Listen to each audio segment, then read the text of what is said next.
C'est ce savoir-faire unique qui a incité le milliardaire Roland Hall de faire appel au célèbre designer pour réaliser son rêve. Concevoir une version moderne d'un majestueux roadster Rolls-Royce de l'entre-deux-guerres.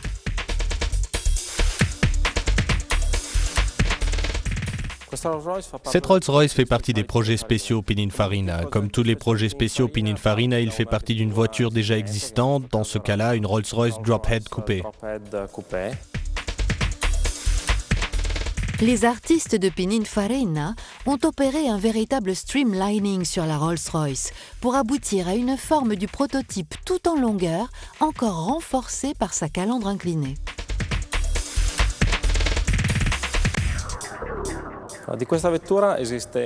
De cette voiture, il existe un seul exemplaire qui est le résultat du projet de Pininfarina qui est de créer une voiture inspirée de celle des années 30 et qui a été redessinée avec le client et construite selon ses désirs et ses goûts.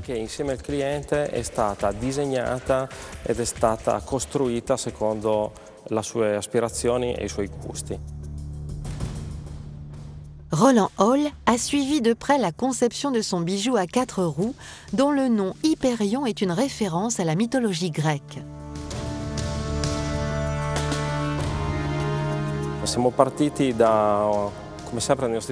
Comme d'habitude, pour notre projet, nous sommes partis d'un dessin. D'un côté de la voiture, et c'est à partir de celui-ci qu'on a développé tout le style de la voiture en introduisant des éléments comme le tech à l'extérieur qui rend la voiture très particulière, qui rappelle les bateaux à moteur, les fameux Riva italiens. Molto particolare e con questo richiamo ai motoscafi famosi, i famosi Riva italiani. D'ailleurs, le couvre-capote est en bois, comme dans un yacht. Collectionneur de Rolls-Royce, Roland Hall n'a pas hésité à dépenser une somme vertigineuse pour voir son rêve se concrétiser.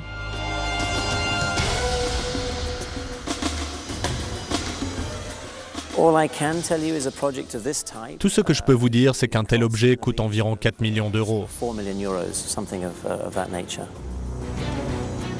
En août 2008, disparaissait Andrea Pininfarina, troisième PDG de l'entreprise familiale. Roland Hall a voulu honorer sa mémoire avec ce modèle.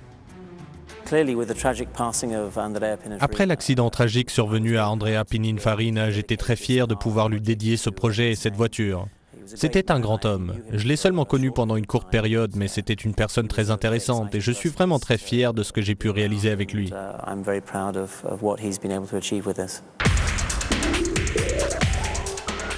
Un bel hommage qui ajoute au mythe de l'Hyperion.